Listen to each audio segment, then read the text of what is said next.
नमस्कार, जय जवान जय किसान न्यूज 24 में आपका स्वागत है। आइए नजर डालते हैं आज की खास खबर पर।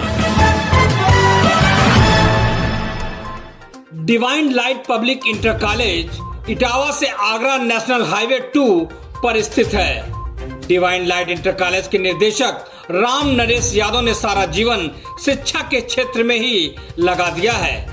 Divine light public inter college के प्रिंसिपल मनोज कुमार ने बताया कि कोरोना काल के समय में भी ऑनलाइन लगवा रहे थे क्लासेस।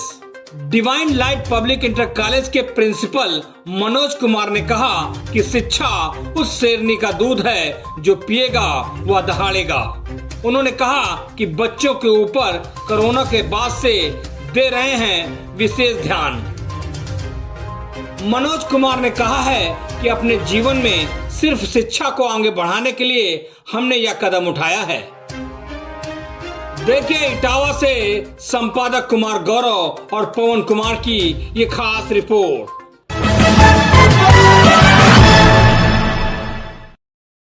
नमस्कार, आप देख रहे हैं जय जवान जय किसान न्यूज 24। मैं कुमार गौरव। आज मैं हूं जिला इटावा में और इटावा का एक विद्यालय divine light public inter college. और हमारे साथ बात करने के लिए उपस्थित हैं मनोज जी, जो कि डिवाइन लाइट के प्रिंसिपल हैं।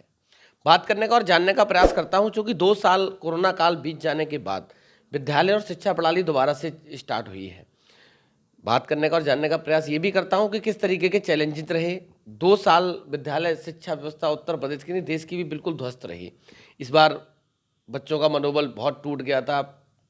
फिर नए सिरे से नई शुरुआत के साथ नई जोश और नई उमंग के साथ विद्यालय खुले हैं। सर, सबसे पहले तो आपका स्वागत है हमारे चैनल में। बहुत बहुत धन्यवाद सर, अपने चैनल में हमें इंट्रोड्यूस कराने के लिए। और मैं ये कहना चाहता हूँ कि आप लोगों के माध्यम से जो विद्यालय की स्थिति कोरोना के टाइम पे हुई, बालकों की और शिक्षकों की, ये सब चीज़ें, ये आपका एक बहुत अच्छा प्रयास है। इसके लिए मैं आपका तहे दिल से धन्यवाद देता हूँ सर।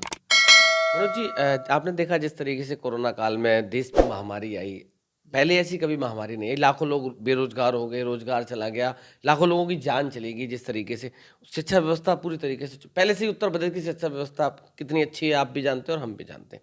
अब स्टार्टअप हुआ है नए सिरे से, किस तरीके से देखते हैं, आगे क्या प्लानिंग है? इसमें तो कोई शक नहीं है कि कोरोना महामारी के दौरान बच्चों की शिक्षा गुणवत्ता में बहुत गिरावट आई है। जो हमारे बहुत मेधावी बच्चे भी थे, उनका भी प्रदर्शन जो है बहुत ही निम्न तो नहीं कहूँगा, लेकिन औसतन रहा है। इसके अलावा आने वाले समय में जैसा कि बच्चों को मन में भी एक भ्यात हो चुका है कि कोरोना के दौरान सिलेबस कम कर दिया जाता है, कोरोना के दौरान जो हिस्सों में एग्ज़ाम कराए जाते हैं और चेकिंग भी बहुत लीनियंसी होती है। इससे क्या है कि बच्चों के अंदर जो पहले जैसी तैयारी की भावना थी वो थोड़ी कम हुई है। लेकिन अब जैसे भी हालात धीरे धीरे सुधर रहे हैं, अब पहले जैसी व्यवस्था, पहले जैसा होमवर्क देना बच्चों को, पहले जैसा एग्ज़ाम कराना, ये सब चीज़ दोबारा आएंगी। तो हाँ, 1 साल के अंदर काफ़ी कुछ अच्छा हो जाएगा। मनोज जी, साइकोलॉजिकल आपसे बात करता हूँ। जिस तरीके से आपने देखा है क्लास में जब टीचर जाता, आप भी टीचर हैं, बच्चों को जब पढ़ाने जाते हैं तो एवरेज 50 से 100 बच्चे रहते हैं एक क्लास में। कैसे जज आपने देखा जिस तरीके से एक क्लास में किसी भी टाइप की हो, first second third fourth 5 30 40 50 around 50 बच्चे रहते हैं, किस तरीके से उनकी साइकोलॉजी को जज करते हैं कि बच्चा क्या चाहता है? देखिए, जब भी एज ए टीचर हम लोग क्लास के अंदर जाते हैं तो जो बच्चे वाकई में सीरियस होते हैं पढ़ाई की तरफ, वो आप जैसे ही उनको कोई भी टॉपिक पढ़ाएंगे, वो कोई ना कोई आपसे प्रश्न जरूर पूछेंगे। इससे पता चलता है कि वो बच्चा ध्यान लगा के सुन रहा है। इसके अलावा हम भी पढ़ाने के बाद बच्चों से प्रश्न करते हैं और देख लेते हैं कि कौन कौन से बच्चे किस तरीके से, उनकी आई कांटेक्ट से, कि कौन वाकई में सुन रहा था। और धीमे धीमे कुछ प्रश्न हम भी करते हैं एज ए टीचर, और उनसे जो आंसर मिलता है उनसे हमको, उससे हम अंदाज़ा लगाते हैं कि वो कितना अटेंटिव क्लास में थे या कितना नहीं थे। अब तो यहाँ पर CBSE ने जो है एक्सपीरियंशियल लर्निंग, मतलब करो और सीखो, इस माध्यम से पढ़ाई स्टार्ट की है, जिससे कि अब बच्चों के लिए पढ़ाई बहुत ही रुचिकर हो गई है। अब कोई भी चीज़ उन्हें समझाई जाती है तो एक एक्सपेरिमेंट उन्हें करके दिखाया जाता है, एक डेमोन्स्ट्रेशन करके दिखाया जाता है, जिससे कि उन्हें वाक़ई में वो कांसेप्ट अच्छे समझ में आता है। पढ़ाई जब बच्चों को समझ में आती है, तो बच्चे इंटरेस्ट लेते हैं, और जब बच्चे इंटरेस्ट लेते हैं, तो उनकी जो शिक्षा की क्वालिटी है, एजुकेशन लेवल है, वो अच्छा बढ़ता है। मनोज जी, एक सवाल और, आपने देखा कि माँ बाप का, पेरेंट्स का, बच्चों की एक गोल कुछ और होता है अपने बच्चों के लिए, और बच्चों का कुछ और अपना माइंड सेट रहता है कि हमें ये करना। जब ज़बरदस्ती पिताजी भेज देते हैं कि नहीं, हमें लड़के को डॉक्टर ही बनाना, डॉक्टर, तो आप कैसे इन सब चीज़ों को आइडेंटिफाई करते हैं? सर, इसमें क्या है कि हम रेगुलरली पेरेंट्स काउंसलिंग करते हैं, क्योंकि पेरेंट्स जिस ज़माने के थे और आज जो करंट टाइम चल रहा है, उन उसमें काफ़ी डिफरेंस आ चुका है। पहले के टाइम पे केवल डॉक्टरी, मान लीजिए किसी और अन्य इस तरीके के क्षेत्र में जा सकते थे, लेकिन अब कई ऐसी जगह हैं जहाँ पे अच्छे-अच्छे रोज़गार के साधन उपलब्ध हैं। तो ऐसी जानकारी गार्जियंस को नहीं होती है। तो जब गार्जियंस को वो जानकारी नहीं होती है, तो उनके अंदर जो पुरानी चीज़ें बैठी हुई हैं, वो उसी के हिसाब से बच्चों को प्रेशराइज करते हैं। हम निरंतर प्रयास करते हैं कि पेरेंट्स टीचर्स मीटिंग के दौरान, और हम स्पेशल काउंसलिंग, जो बाहर से काउंसलर आते हैं, कैरियर काउंसलर्स, उनको भी बुलाते हैं और गार्जियन से उनकी मुलाकात कराते हैं, एक सेमिनार कराते हैं, जिससे वो बताते हैं बच्चों को और गार्जियंस को कि आगे आने वाले टाइम में कौन सा करियर इंटरेस्ट के हिसाब से उनके लिए सबसे सही रहेगा। मनोज जी, एक और सवाल आपसे, मैं कल्चर की बात करूँ। आपने देखा कि धीरे धीरे फॉरेन का कल्चर हमारी तरफ बढ़ता जा रहा है। वहीं सीबीएसई और यूपी बोर्ड की बात करूँ, बच्चे जब घर से आते थे तो माँ बाप के पैर छू के आते थे, और भी बहुत सी सारी चीज़ें, बहुत सी, आप समझ रहे हो मैं क्या कहना चाह रहा हूँ। और जब से सीबीएसई का पैटर्न यहाँ लागू हुआ, तो सब स्मार्ट होता चला गया। मॉर्निंग, इवनिंग, वहीं तक सीमित रहेगा। वो तो कल्चर में जो बदलाव आ रहा है, उसको कैसे देखते हैं? बिल्कुल सही कहा आपने। कल्चर में तो बदलाव आया है, और इसका मेन कारण स्कूल सीबीएसई वगैरह नहीं है। इसके अलावा भी जैसे कि टीवी में प्रोग्राम आते हैं, फ़िल्में आती हैं, अब तो इंटरनेट का ज़माना है, फ़ेसबुक का ज़माना है, ट्विटर का ज़माना है, इंस्टाग्राम का ज़माना है, तो लोग देखते हैं, बच्चे देखते हैं और उन्हें फ़ॉलो करने का प्रयास करते हैं। और ये चीज़ से जो है हमारा जो मॉरल कल्चर है, वो वाक़ई में बहुत अफ़ेक्ट हुआ है। और इस चीज़ को करने के लिए अब सीबीएसई की, या जो अपने भारत सरकार की जो नेशनल एजुकेशन पॉलिसी आई है, उसमें मदर टंग को काफ़ी इम्पोर्टेंस दी गई है। और हम लोग भी प्रयास करते हैं कि जब हमारे स्कूल में बच्चे आएँ, तो उनको अच्छी शिक्षा के साथ-साथ एक नैतिक शिक्षा, यानी मॉरल वैल्यूज़ की भी अच्छी-सी जो है हम लोग टीचर्स द्वारा उन्हें बताया जाता है। और प्रयास पूरा रहता है इस चीज़ पे, तो उनको लगे कि आज हमने स्कूल में कुछ सीखा है। और साथ ही साथ अगर कोई बच्चा ऐसा होता है जो थोड़ा-सा उद्दंडी टाइप का होता है, तो उसके लिए भी हम लोग ये प्रयास करते हैं कि धीमे-धीमे उसकी काउंसलिंग करके उसको भी एक इंडियन वैल्यूज़ के हिसाब से उसको ढाल दिया जाए। लेकिन सर, ये हमारा और आपका सबका प्रयास होगा, तभी जो वेस्टर्न कल्चर की आप बात कर रहे हैं, उसमें सुधार आ सकता है सर। क्योंकि इंडियन वैल्यूज़ धीमे-धीमे, जैसे आप अगर मेट्रोपॉलिटन सिटीज़ की बात करें, तो वहाँ भी थोड़ा बहुत अब झुकाव इंडिया की तरफ आ रहा है। लेकिन जो यंग जनरेशन है, वो अभी भी अपने आप को तभी अच्छा मानती है जब वो कुछ वेस्टर्न कल्चर को फ़ॉलो करे। तो वो चीज़ एक सामूहिक प्रयास से आ जाएगी सर। मनोज जी, एक और सवाल, जब कोरोना काल चला था, तो पहली पहली लहर, उसके बाद ओमिक्रॉन, अभी डेल्टा की चर्चा चल रही है। इस 2 साल के कार्यकाल में जो बीत गया, भगवान ना करे कि दोबारा वो दौर आए कभी, सरकार से किस तरीके का सहयोग मिला? चूँकि कल ही दूसरी बार भारतीय जनता पार्टी की नई सरकार का गठन हुआ, तो पिछले कोरोना काल में क्या सहयोग रहा गवर्नमेंट का? गवर्नमेंट का सहयोग अगर हम कहें, तो जैसे कि हम जब गवर्नमेंट ने देखा कि हाँ, अब कंडीशन ठीक है, तो स्कूल चालू करने की उन्होंने परमिशन दी। इसके अलावा जो गार्जियन ऐसे थे जिन्होंने कहा कि ऑनलाइन क्लासेस चली हैं, तो हम फ़ीस वगैरह नहीं देंगे, तो गार्जियन स्कूल सरकार ने भी इसमें ये कहा है कि ठीक है, आप लोग देख लीजिए अपने हिसाब से, जैसा गार्जियन अगर चाह रहा है और आप लोगों को जो सही लग रहा है, उसके हिसाब से अपनी सामंजस्य से फ़ीस ले लीजिए, कोई दिक्कत नहीं है। तो इसमें हमारे इटावा प्रशासन का भी बहुत अच्छा सहयोग रहा है, और यूपी सरकार का भी अच्छा खासा सहयोग रहा है। किसी प्रकार की कोई ऐसी समस्या नहीं आ पाई है। अब भगवान से यही प्रार्थना है हमारी कि आगे ऐसी सिचुएशन ना आए, क्योंकि टीचर हम सभी अफेक्ट हो जाते हैं इससे। बच्चों की पढ़ाई का सबसे ज़्यादा नुकसान होता है सर। जिस तरीके से मैं अभी दिखा रहा था आपको, divine light public inter college के प्रिंसिपल साहब से हमारी बात हुई थी और उसके बाद इस विद्यालय की पूरी यूनिट हमारे साथ खड़ी हुई है। बात करने का और जानने का प्रयास करता हूं, क्योंकि 2 साल से कोरोना काल था और कोरोना काल के बाद फिर से एक बार शिक्षा व्यवस्था अपनी लाइन पे स्टार्टअप हुई है। क्योंकि 2 साल के पूरे समय में शिक्षा व्यवस्था पूरी तरीके से खत्म हो चुकी थी। ऐसी महामारी देश में पहली बार आई थी और भगवान से दुआ करूंगा कि ऐसी महामारी दोबारा ना आए। बात करने का और जानने का प्रयास करता हूँ। हमारे साथ विद्यालय की पूरी यूनिट खड़ी हुई है। सर, सबसे पहले तो आपका नाम क्या है?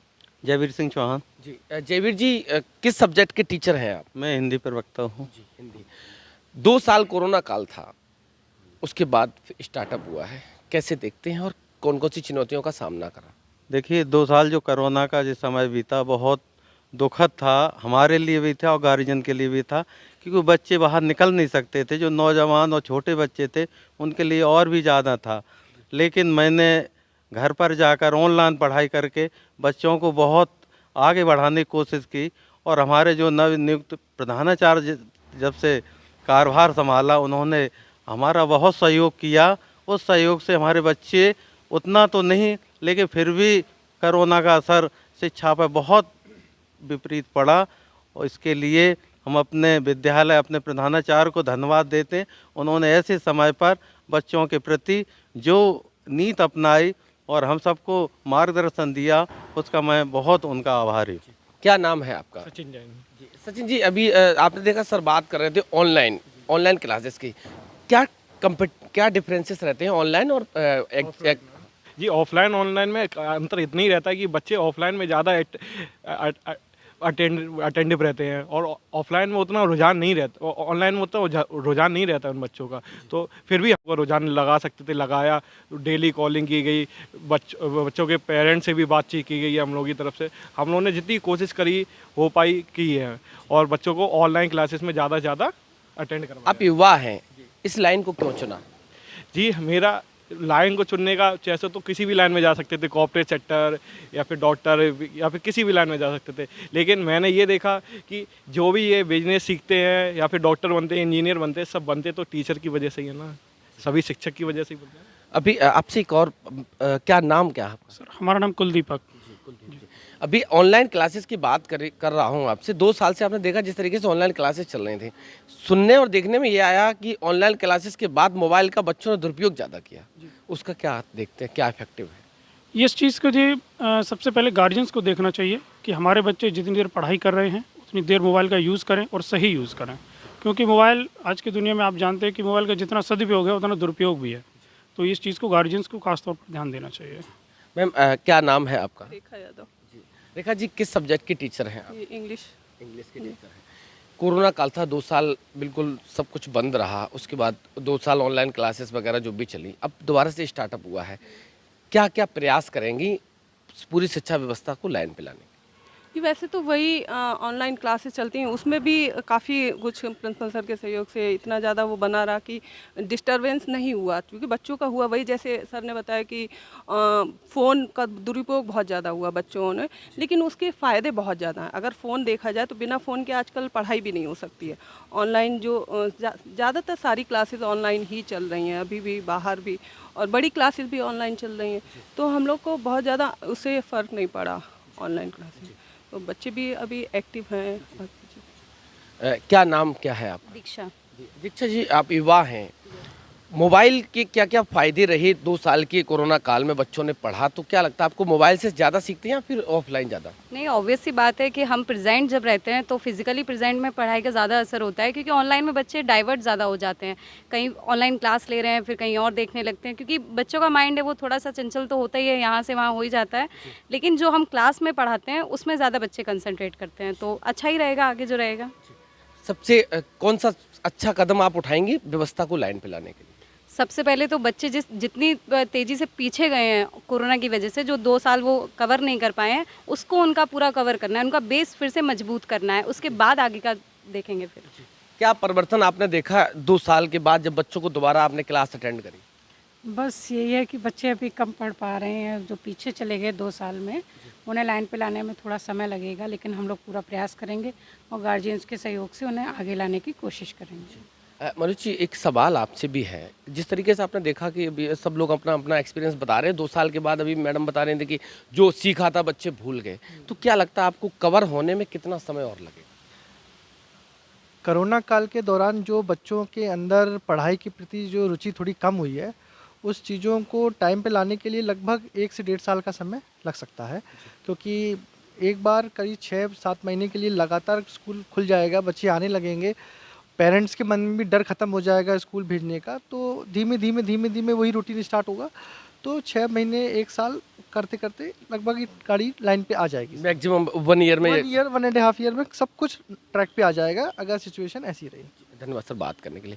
हमारे साथ एक divine light public inter college की पूरी टीम और प्रिंसिपल साहब, जिस तरीके से कोरोना काल के बाद सरकार ने प्रयास किए विद्यालय खोलने के, फिर बंद करने पड़े, फिर खोलने पड़े, फिर बंद करने पड़े, कभी ओमिक्रॉन आता है, कभी डेल्टा आता, कभी पता नहीं अभी और चर्चाएं चल रही। तो आशा है, उम्मीद है कि अब ऐसी महामारी इस देश और प्रदेश पे नहीं आएगी जिससे कि हमारी शिक्षा व्यवस्था खराब हो। क्योंकि बुजुर्गों ने कहा था कि शिक्षा वो शेरनी का दूध है जो पिएगा वही दहाड़ेगा।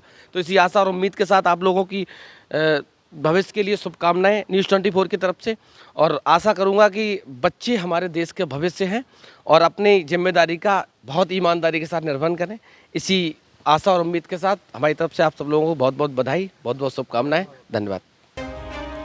पल पल की खबरों को देखने के लिए चैनल को लाइक, सब्सक्राइब और शेयर करना ना भूलें।